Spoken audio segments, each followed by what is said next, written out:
What's good, YouTube? It's Fan here, bringing you a quick deck profile of Phantasm Spiral. I've always loved this deck. It's actually a very good control variant. It plays similar to Stun. So with that said, we're going to go ahead and dive right into it. As you see, it uses the Blue Eyes Ultimate Dragon and of course the Megalo Smasher X, the vanilla monsters. So let's go ahead and jump right into it. So monsters, literally three. So three Megalo Smasher X. Very well-rounded card, 2000 attack, a water monster. You need it to be that actual attribute. So, in addition, we're playing the heart and soul of the deck, which is Pacifist, the Phantasm City. So basically, two effects. The first thing is a condition that acts as Yumi on the field or in the graveyard. The other effect is when a normal summon monster, vanilla basically, non-effect monster is summoned, you get to search out a Phantasm card from your deck to your hand. And then the last effect is if you actually control no tokens, when your opponent activates a card or effect, you can special summon one Phantasm Spiral token, and that's very relevant for the deck. That's basically how it actually controls the actual tempo of the game. So in addition, we have 3 Fossil Dig, basically your pseudo additional 3 monsters, so a total of 6. On top of that, draw power, we have Pot of Extravagance because we don't really utilize our extra deck that much. So we need actually consistency in this deck. Also, Pot of Duality.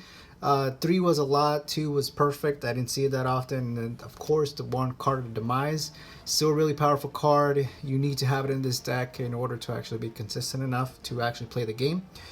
Support, we have Dimensional Fissure to stop those hand traps because we want to be able to resolve our Extravagance and Dualities. 1 Terraforming to search out Pacifist, the field spell. 1 Foolish Burial Goods. I'll explain at the end of the video why I use this, just to give it more consistency, so stay tuned until the end. Trap cards, the second Heart and Soul of the deck, we're playing Sea Stealth Attack. So for those of you that don't know what this card is, it kind of has 3 effects. So when you activate it, and if you have Yumi in your hand or graveyard, you can activate it onto the field. In addition, once per turn, you can banish one water monster you control, and then until the end phase, face-up spells and traps are not going to be destroyed. So that's really relevant, really impactful to the actual source of this deck. In addition, the last effect, and then if you control a level 5 or higher water monster, at the start of the battle step, you can attack a monster your opponent controls and destroy it with this card's effect. So really good. In addition to that, we have support power, which is Phantasm Spiral Battle. So you search these off of Pacifist. So basically, you get to destroy 1 card your opponent controls. And if you control a normal monster, you can activate it from your actual hand, as long as you control Pacifist as well. So you need to control those 2 in order to activate it from your hand. So really cool. In addition, we have like a 3rd Impermanence, which is upcoming right now. So Phantasm Spiral Power, it acts as Impermanence. And in addition, it lowers one of your opponent's monsters' attack and defense by 1,000. So really relevant. Floodgate card. The best one in the game right now. There can only be 1. 2, you'll find out you need the 3rd one to be consistent enough to open it up. So really good card. Solemn Judgment for protection. We have to actually protect our board in order to actually continue playing the game. 2 Solemn Strike to negate anything that poses a threat to us. And then of course the 2 Impermanence, which as I hinted at.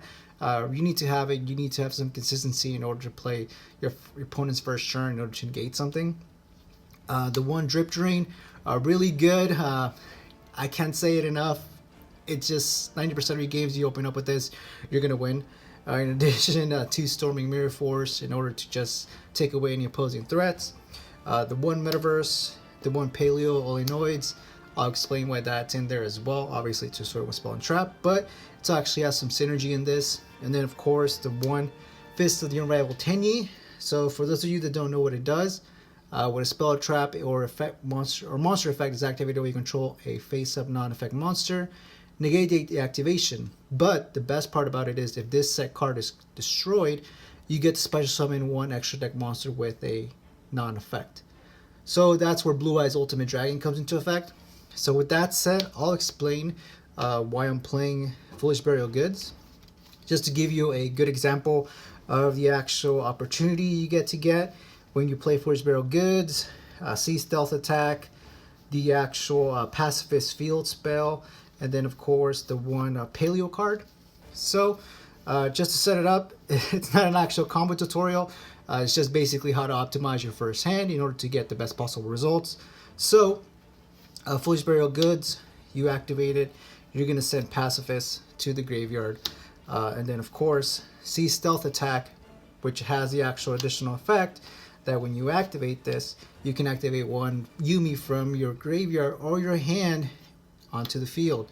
So that's basically in the graveyard, you get to activate it. It's another way to actually optimize your resources in the actual game in itself. And the other reasoning why Foolish Burial Goods is in here is to dump your Paleo Olenoids. So this is in graveyard. Pacifist says that when a normal summon monster is summoned, you get to search out a Phantasm Spiral card. So once you activate that trap that meets the condition for Paleo, that'll be summoned. You get to search off Phantasm Spiral Battle, which is the most important one to optimize your first turn in order to destroy any opposing card your opponent controls. So that's basically it.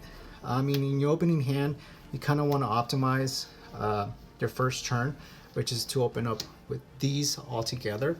That way you can actually gain resources off of Pacifist during your turn. Then during your opponent's turn, you get to special summon the token, and the token searches for another Phantasm Spiral card, which will most likely be a battle or the actual impermanence card in itself. So the reason why Fist of Arrival Tenyi is in here is basically what I said, is to set up your Blue Eyes Ultimate Dragon or Gaga Gigo the Risen. In addition, we also play Berserker of the Tenyi. So obviously these are non-effect extra deck monsters. Blue Eyes Ultimate is basically the best monster in forms of attack in the whole game. The Risen is basically here for the water aspect, to have synergy with Sea Stealth Attack, because Sea Stealth Attack says that you have to banish a water monster. So he's a water monster, you're going to banish him, and then at your end phase, he'll come back. So that's pretty good. And then Berserker is just there for that option. Because of Extravagance, you get to basically randomly banish those cards. So just in case, I would max out at 3 and 3, 3 and 3, and 3 and 3. But that's the reasoning why I played Fist of Arrival Tenyi. Really good card. Obviously, 2 effects in 1 card is really good. So with that said, thank you guys for watching. I really appreciate it. Remember to like, comment, and subscribe. Any feedback, I would really appreciate it as well. And until next time, keep it 8,000. Peace.